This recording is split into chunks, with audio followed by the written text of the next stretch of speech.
guys, pag-usapan lang natin ang breaking news. May pasabog nga naman kasi ang balita. OMG, Catherine Bernardo at James inuulaan magsasama sa malaking project na teleserye. Papaano nga naman kasi may interview nga naman kasing nagdaan kay Catherine Bernardo, lalong-lalo na kay James. Pero ang tinutukoy nila, si Catherine Bernardo ang makakasama niya. Papaano nga naman kasi sa tagal-tagal ng panahon, si Catherine Bernardo ay gagawa daw ng malaking project na teleserye. Ang iba ay kukuhanan daw sa ibang bansa. Tulad ng nangyari umano kay Daniel Padilla sa kanyang teleserye na Incognito.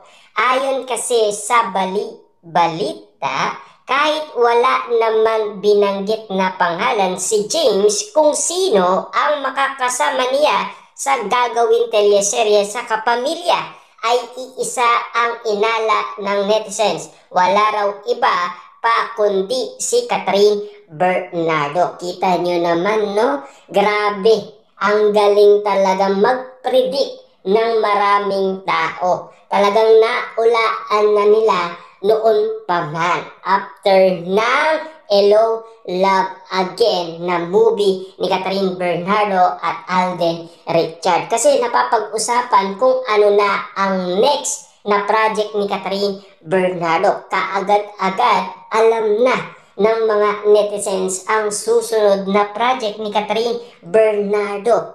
Naulaan na kaagad. Ang galing nga naman kasi ng mga netizens at mga sausawerang kapitbahay. Alam na nila kung ano ang magiging next project ni Catherine Bernardo. Kita nyo naman, di ba? Magaling talaga silang mag-predict. Naulaan nila kaagad. Pero ang tanong, totoo nga ba talaga sina Catherine Bernardo at James ay magsasama sa malaking teleserye? Kailangan din nating abangan yan. Ayon pa sa karagdagan balita, sa isang interview kasi ni James ay iniisa-isa niya ang mga katangian na susunod na magiging leading lady niya sa kanyang pagbabalik serye. Dahil doon ay si Catherine ang ula ng lahat. Bakas sa muka ng Pinoy heartthrob ang saya at sobrang excitement sa gagawing serye this year. Na alam nyo naman siguro, ang ula noon kay Catherine Bernardo, mga matatanda ang makakasama niya. Tulad na lang ni Coco Martin, Papa P at Jericho Rosales. Nagkamali dito ang ula kay Catherine Bernardo. Yan kasi ang mga updated ng bali-balita sa atin. Lalong-lalo na kasi napakabongga ng teleserye ni Catherine Bernardo kung sakasakali man. Diba? After 15 years, eto na. Si Catherine Bernardo nagbabalik na sa paggawa ng teleserye. Sigurado magiging pasabog yan at lalo-lalo na susubaybayan yan ng maraming tao. Ang tanong, siyempre pinag-uusapan din na mukhang hindi naman daw bagay sina Catherine Bernardo at James. Dahil sa issue kina Mayor Mark Alcala at Catherine Bernardo, patuloy pa rin binabatikos si Catherine Bernardo. Ayon pa sa karagdagan bali-balita, aminado nga si James na gusto na niyang masimulan ang proyekto dahil gustong-gusto na niyang makasama ang aktres. Hindi bilang kalab, kung hindi bilang co-actor sa trabaho. Actually, matagal-tagal nang pinagpepestaan ng mga memang cyber citizens at fans na may gagawin teleserye sina Catherine at James.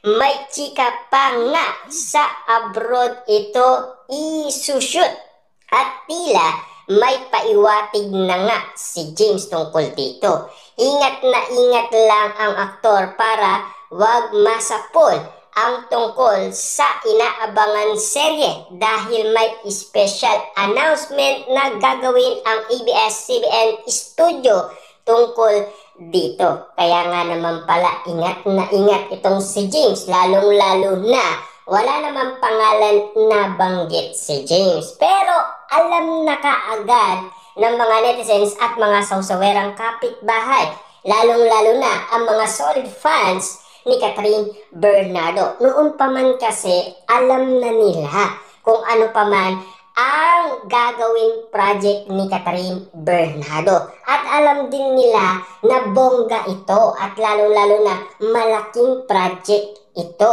Kaya nga naman kasi inaabangan yan at abangers umano ang karamihan. At naghihintay na ang karamihan. Lalong-lalo na excitement na si James. At gusto niya na gawin na ito. Kasi alam niyo naman siguro, matagal din na bakante itong si James, di ba? Si Catherine Bernardo, ang daming mga project kasi. Siyempre, popular na at lalong-lalo na mataas na rin ang kanyang talent fee, di ba? Mas mataas kay Daniel Padilla. Kita niyo naman, di ba? Catherine Bernardo, after ng iwalayan Katniel, naging successful talaga siya.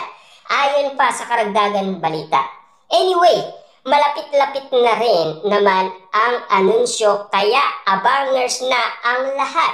Nakaka-excite ang Kat-Reed tandem, ha?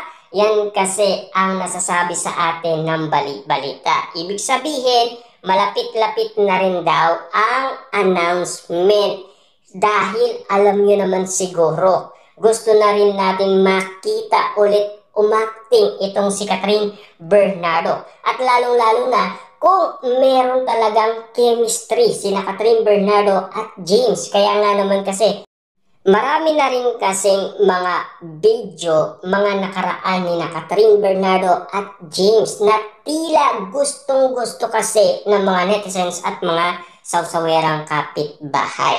Tila gusto talaga nilang ipartner si Catherine Bernardo kay James. Kita niyo naman, di ba? Ang bilis talaga nilang ulaan kung ano ang magiging project ni Catherine Bernardo. At lalong-lalo na, alam din nila na malaking project ito. At alam din nila na teleserye ito na project ni Catherine Bernardo at James. Grabe ang bongga, di ba?